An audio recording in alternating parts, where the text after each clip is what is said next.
السلام علیکم ورحمۃ اللہ وبرکاتہ۔ الحمدللہ والصلاة والسلام علی رسول اللہ محمد بن عبد اللہ وعلی آلہ الطیبین الطاہرین واصحابہ الغر المیامین ومن تبعہم بإحسان الی یوم الدین وبعد۔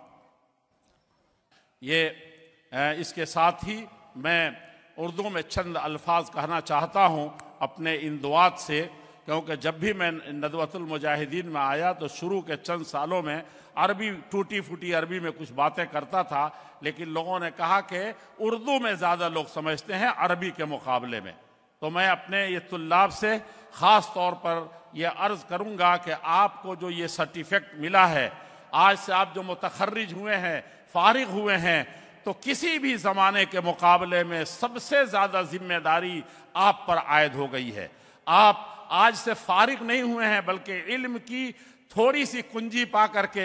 آپ اب علم کے میدان میں اترے ہیں۔ جب تک روحانی طور پر اپنے آپ کو مسلح نہیں کریں گے اور علمی طور پر روز جتنا آپ 7 گھنٹیوں میں روزانہ حاصل کرتے تھے، اساتذہ کی انجمن سے، اساتذہ کی تربیت سے حاصل کرتے تھے، اس سے کئی گنا زیادہ آپ کو علمی میدان میں اترنا ہوگا۔ یہ آپ کی سب سے بہترین غذا ہے، اور اس کے ساتھ ہی آپ کی ذمہ داری بڑھ گئی ہے انسانیت کے تحت جو اس وقت کراہ رہی ہے۔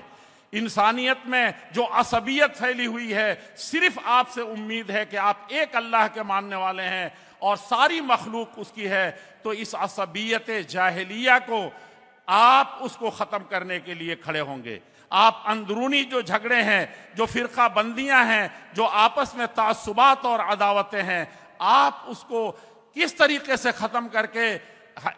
جب تک کہ انسان ایک بھائی نہیں ہو جاتا، فَأَصْبَحْتُمْ بِنِعْمَتِهِ إِخْوَانًا، اس نعمت کو اور اس سبق کو پھر دوبارہ پڑھنا ہے۔ اسی کے ساتھ آج تجارت کے میدان میں، سیاست کے میدان میں اور دنیا جہان کے سارے معاملات میں عقیدے کی تصحیح توحید سے لے کر کے آپ دنیا کے کسی بھی معاملے میں اس وقت ہر طرح کے خرافات اور ہر طرح کی بیماریاں موجود ہیں۔ آپ کو گویا کہ آج سے یہ علم دیا گیا ہے کہ آپ دنیا کے ساری مصیبتوں کو دور کرنے کا، سب اپنے اوپر جھیل لینے کا، اور محمد الرسول اللہ صلی اللہ علیہ وسلم کا جو اسوہ تھا کہ سب سے افضل تھے، وَأَحْسَنَ مِنْكَ لَمْ تَرَ قَطُّ عَيْنٌ وَأَجْمَلَ مِنْكَ لَمْ تَلِدِ النِّسَاءُ خُلِقْتَ مُبَرَّأً مِنْ كُلِّ عَيْبٍ كَأَنَّكَ قَدْ خُلِقْتَ كَمَا تَشَاءُ۔ اگر ہم یہ مانتے ہیں کہ آپ سب سے افضل تھے اور سید امام الانبیاء تھے، تو آپ کو یہ ماننا پڑے گا ان اشد الناس بلاء الانبیاء ثم الامثل فالامثل۔ تو حاملین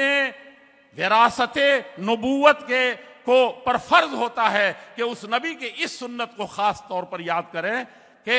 جب مصائب اور مشکلات کے پہاڑ ٹوٹتے ہوں تو وادی کی چٹان سے زیادہ اور پہاڑ کی چوٹیوں سے بلندی سے زیادہ بلند ہو کر کے آپ کو اپنے ایمان اور استقامت میں تزلزل نہیں پیدا ہونے دینا ہے۔ ایک طرف تو یہ عزم ہو مشکلات کے سامنے، حالات کے سامنے، کہ ایمان کی قوت کے ساتھ اور وَتَوَاصَوْا بِالْحَقِّ وَتَوَاصَوْا بِالصَّبْرِ کی قوت کے ساتھ بڑھنا ہے، تو دوسری طرف یہ یاد رہے کہ جب اللہ تعالیٰ آپ کو قوت عطا فرمائے تو محمد الرسول اللہ صلی اللہ علیہ وسلم کی وہ قوت جو آپ نے گالیاں سن کر کے، مار کھا کر کے اللہم اہد قومی فإنہم لا یعلمون کا مزدہ سنایا تھا، دعائیں دی تھی گالیاں سن کر کے۔ اور سب سے بڑی چیز تو یہ ہے کہ روئے زمین پر جس طرح سارے انبیاء کرام کو ساری خوبیاں دی گئی تھی، اکیلے نبی صلی اللہ علیہ وسلم کو دی گئی تھی، اور ساری پریشانیاں سارے انبیاء اور امتیوں نے جھیلا، اس کو محمد رسول اللہ صلی اللہ علیہ وسلم نے برداشت کیا تھا۔ لیکن اس کے باوجود بھی آپ کہتے تھے، آپ کے بارے میں اللہ جل شانہ نے فرمایا فَلَعَلَّكَ بَاخِعٌ نَفْسَكَ عَلَىٰ آثَارِهِمْ إِن لَّمْ يُؤْمِنُوا بِهَٰذَا الْحَدِيثِ أَسَفًا۔ یہی آپ کے اسلاف کے کارنامے ہیں۔ صحابہ کرام اسی پر چل کر کے آئے تھے، تابعین کا یہی، امامان دین کا یہی، اور ہر دور میں امام احمد بن حنبل ہوں، امام ابن تیمیہ ہوں، محمد بن عبد الوہاب ہوں، علماء غزنی ہوں، علماء امرتسر ہوں، اور خود یہاں کے احمد مولوی ہوں، اور یہ سلسلہ جو کیرلا سے لے کر کے اور پورے ہندوستان اور عرب دنیا تک مختلف کمیٹیوں اور مراکز کے ذریعے سے رواں دواں ہے، آپ اس علم کو لے کر کے چلے ہیں تو اسی ہمت کے ساتھ، اسی حوصلے کے ساتھ، اسی انسانی ہمدردی کے ساتھ اور اسی قوت کے ساتھ آپ کو میدان میں آنا ہے۔ اور آخر چیز میں یہ عرض کروں گا کہ آپ اس ادارے کو کبھی نہ بھولیں، اپنے محسنین کو جو آپ کے اساتذہ ہیں، کاد المعلم ان یکون رسولا، اس کو کبھی بھی فراموش نہ کریں۔ آپ اپنے والدین کو، اور اتنے بڑے نظام اور سسٹم سے آپ نہیں جانتے کہ کہاں کہاں کے لوگ کس کس طریقے سے جڑے ہوئے ہیں۔ جامعہ ندویہ کو سن کر کے ایک عرب دنیا کا، علمی دنیا کا بھی، یہ سامنے جو آپ کے ساتھ انزی صاحب موجود ہیں، یہ بہت عظیم شخصیت ہے، اور 2 مہینے سے گویا کہ نیند نہیں آئی دوسرے انزی صاحب، بدر الانزی صاحب کو، آپ کی خاطر کہ آپ کی تکریم کی جائے، آپ کو نصیحتیں کی جائیں، اور آپ ایک خاص مرحلے پر، ایک خاص موڑ پر اس وقت کھڑے ہیں، آپ کو توجیہ کی جائے۔ تو یہ بہت بڑی چیز ہے، آپ ان سب کو خاطر میں رکھیں۔ اور ندوۃ المجاہدین کی ایک تاریخ رہی ہے، اور کبھی ہم جس طریقے سے کہتے ہیں کہ هناك 24 فرعا لجمعیت اہل الحدیث المرکزیت فی الہند، فأہم فرع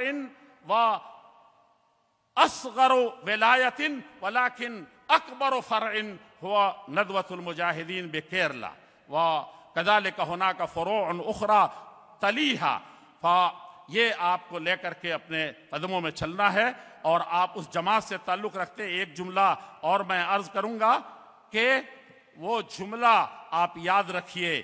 کہ آپ کے آباء و اجداد نے اس دیش کے لیے ایک طرف عقیدے کا جھنڈا لیا تھا، دوسرے طرف دیش کی آزادی کا جھنڈا لیا تھا۔ ایک مفکر نے لکھا ہے، اور پنڈت جواہر لال نہرو کا یہ جملہ آپ یاد رکھیے، اول وزیر تعلیم تھے وہ، اول وزیر للتعلیم قال فی اہل الحدیث الذین یسکنون فی الہند الذین جاہدوا فی اللہ جہادا ونفعوا العباد والبلاد لا یرى له مثل فی العالم وخاصة فی تاریخ الہند۔ وقال هذا المفکر ونقل کلاما من غیر ان یعزو علیہ، لو وضعنا تضحیات اہل الہند كلهم فی کفۃ میزان وتضحیات اہل صادق خور اہل الحدیث فی کفۃ میزان اخری لرجحت کفۃ اہل صادق خور۔ یہ آپ کی تاریخ رہی ہے، اسلاف کی بھی اور ہند میں بھی۔ اللہ جل شانہ اس کو ہر طریقے سے، اس ندوہ کو اور اس جامعہ کو، ندوہ موقع ہوتا تو میں کہتا کہ کس طریقے سے اس کی تطویر میں اس کے کلیات کا جو اضافہ ہوا، خاص طور پر عصری علوم سے متعلق، اس میں نے وہاں بھی کہا تھا ایک بڑے وزیر کے سامنے کہ هذا الفرع اہم وفی نشاطاتہ اکبر حتی من المرکز، اور وہ متاثر ہو کر کے انہوں نے بہت سے کام کیے تھے۔ تو یہ جامعہ قلب و جگر کا حصہ ہے، اور یہ چمن یوں ہی رہے گا، اور ہزاروں بلبلیں اپنی اپنی بولیاں سب بول کر اڑ جائیں گے، لیکن آپ کا کردار اور آپ کا وجود اور یہ جامعہ پھلتا پھولتا رہے گا، اور توتی اکلہا کل حین کا سما پیش کرتا رہے گا۔ میں بہت بہت شکر گزار ہوں شیخ عبداللہ کویا صاحب کا، عبد المجید